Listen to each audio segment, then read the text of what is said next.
Perkenalkan, saya Ifat Huljan. Saya Sukrati Putri. Maka nama saya Nurul Fitri. Nama saya Dina Adi Ini, beserta teman saya Suci Ramadan. Kami dari kelompok 4 mata kuliah Penyakit Tanaman Pangan dan Hortikultura. Pada kesempatan kali ini, kami akan membahas mengenai penyakit penting pada tanaman jagung, yaitu penyakit bulai jagung. Baiklah, langsung saja berikut penjelasannya. Materi pembahasan yang akan kami bahas dalam video ini terdiri atas 6 materi. Yang pertama, pendahuluan. Yang kedua, biologi patogen penyebab penyakit bulai jagung. Yang ketiga, inang alternatif patogen. Yang keempat, gejala penyakit. Yang kelima, siklus hidup patogen. Dan yang terakhir, pengendalian penyakit bulai jagung. Langsung saja ke materi pertama, yaitu pendahuluan tanaman jagung.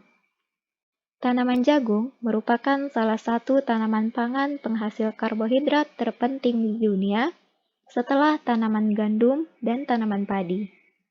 Selain itu, jagung juga bisa dimanfaatkan sebagai pakan ternak maupun produk olahan lainnya.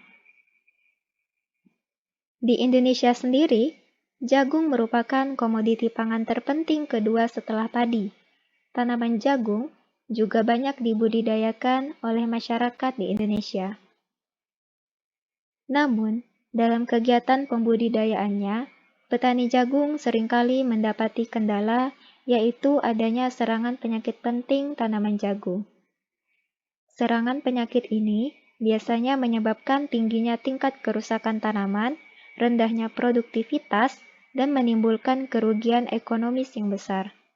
Salah satu penyakit penting yang umum menyerang pertanaman jagung adalah penyakit bulai jagung atau disebut juga downy mildew yang disebabkan oleh patogen Peronosklerospora maidis.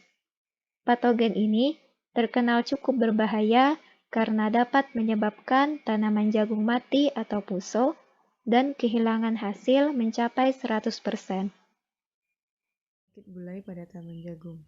Klasifikasi jamur ini menurut Crick 2018 yaitu lihat dari kingdom, phylum, kelas, ordo, family, genus, dan spesiesnya dapat kita lihat yaitu kingdomnya termasuk Chromista, phylumnya termasuk Stramenopiles, kelas Oomicetes, ordo Peronosporales, family Peronosporaceae, genus Peronoskleospora, spesiesnya Peronoskleospora. Kita lihat dari gambar yang tertera di mana ini dilihat secara makro konidia dan konidiofer dari Peronoskleospora maidis ini yang berukuran 100 mm. Biologi penyakit bulai. Patogen ini bersifat parasit obligat yang tidak bisa tumbuh pada media buatan. Miseliumnya berkembang dalam ruang antar sel, yang hifanya membentuk haustorium yang masuk ke dalam rongga sel. Haustorium tersebut berbentuk batang, paku, cacing, jari, ataupun gelembung, yang mana panjang konidiofornya itu antara 200 sampai 550 mm. Ukuran ini itu tergantung dari tebal tipisnya lapisan embun yang ada pada permukaan daun yang sakit. Konidianya berukuran 17 sampai 23 kali 27 sampai 39 mm yang bersifat hialin dan steferis ke superikal. Konidium yang masih muda berbentuk bulat, sedangkan yang sudah tua itu dapat menjadi jorong, di mana dapat kita lihat pada gambar. Dan konidium berukuran 12 sampai 19 kali 10 sampai 23 mm dengan rata-rata 19,2 kali 17,0 mm. Saya akan menjelaskan tentang gejala penyakit bulai. Peronosklerospora spp menyerang tanaman masih muda. Gejala mulai ditemukan saat tanaman berumur 2-3 minggu setelah tanam. Penyakit dapat dikenali dengan terbentuknya struktur jamur menyerupai tepung pada permukaan daun. Ini menurut Suswanto tahun 2009. Ini dapat kita lihat pada gambar berikut ini. Oke, kita masuk selanjutnya, yaitu Daun yang baru saja membuka pada tanaman terinfeksi bulai mempunyai bercak-bercak klorosis kecil-kecil seperti pada gambar berikut kita melihat bintik-bintiknya, bercak-bercaknya. Bercak ini akan berkembang menjadi jalur yang sejajar dengan tulang induk berwarna putih sampai kekuningan pada permukaan daun, diikuti oleh garis-garis klorotik. Kita dapat melihat pada gambar berikut yang adanya garis yang sejajar itu. Peronospora maidis menyebabkan daun berklorotik cenderung lebih bergaris-garis, batang sangat kurang memanjang sehingga tanaman sering berbentuk kipas. Ini menurut Semangun tahun 2004. Ciri lainnya yaitu gejala yang ditemukan jika perakaran tanaman jagung dicabut, terlihat ada akar menggerombol tidak berkembang sehingga mengganggu proses transfer hara ke daun dan seluruh tanaman sehingga tampak pucat. Ini tentu saja akan mengganggu pertumbuhan tanaman terhambat dan pembentukan tongkol terganggu, bahkan tidak bisa bertongkol sama sekali. Tanaman yang terinfeksi sistemik sejak muda di bawah umur 1 bulan biasanya mati. Tanaman jagung mengalami periode kritis saat tanaman berumur antara umur 1-5 minggu setelah tanam. Apabila selama masa periode kritis tersebut tanaman tidak menimbulkan gejala serangan, maka tanaman jagung akan tumbuh normal dan bisa menghasilkan tongkol. Ini juga diakibatkan oleh adanya peningkatan suhu dan kelembaban yang setelah pemberian pupuk. Faktor lingkungan harus sesuai bagi perkembangan patogen dalam siklus penyakit, seperti pelepasan dan penyebarannya.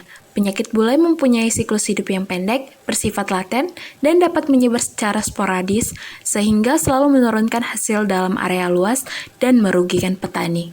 Pengendalian penyakit bulai pada tanaman jagung. Pengendalian penyakit bulai pada tanaman jagung dengan cara kultur teknis, penggunaan fungisida dan penanaman varietas tahan bulai.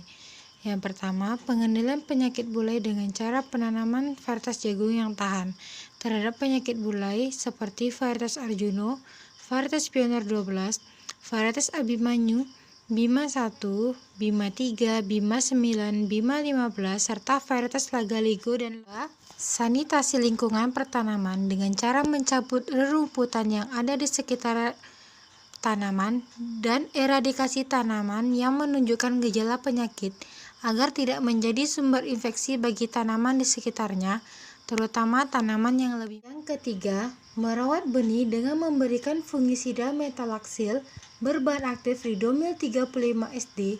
Selain itu, dapat dilakukan aerase dan drainase tanah agar keadaan di sekitar tanaman tidak lembab. Perlu juga dilakukan pergiliran atau rotasi tanam dengan bukan tanaman yang setempat. Pengendalian secara biologi yaitu dengan menggunakan agen siah hayati seperti Pianibacillus polymyxa dan Pseudomonas fluorescens. Isolat bakteri Pianibacillus polymyxa merupakan mikroorganisme tanah yang dapat digunakan untuk mengendalikan patogen tanaman. Merupakan fungisida yang digunakan untuk pengendalian penyakit bulai pada tanaman jagung. Pengendalian secara kimia yaitu dengan penyemprotan fungisida sistemik atau fungisida translaminar yang mengandung zat pengatur tumbuh atau ZPT berbahan aktif trifloxystrobin 25% dan tebuconazol 50% atau azoxystrobin dan difenoconazole. Dengan tanaman yang digunakan yaitu 14 hari setelah tanam dan 21 hari setelah tanam. Fungisida fenilamid berbahan aktif mefenoxam. Dapat juga menggunakan fungisida nabati menggunakan ekstrak daun mengkudu dan bawang putih yang dapat menekan pertumbuhan jamur Peronospora maidis yang lebih ramah lingkungan. Nah, demikianlah penjelasan dari kelompok kami mengenai penyakit bulai tanaman jagung. Terima kasih telah menonton. Semoga bermanfaat.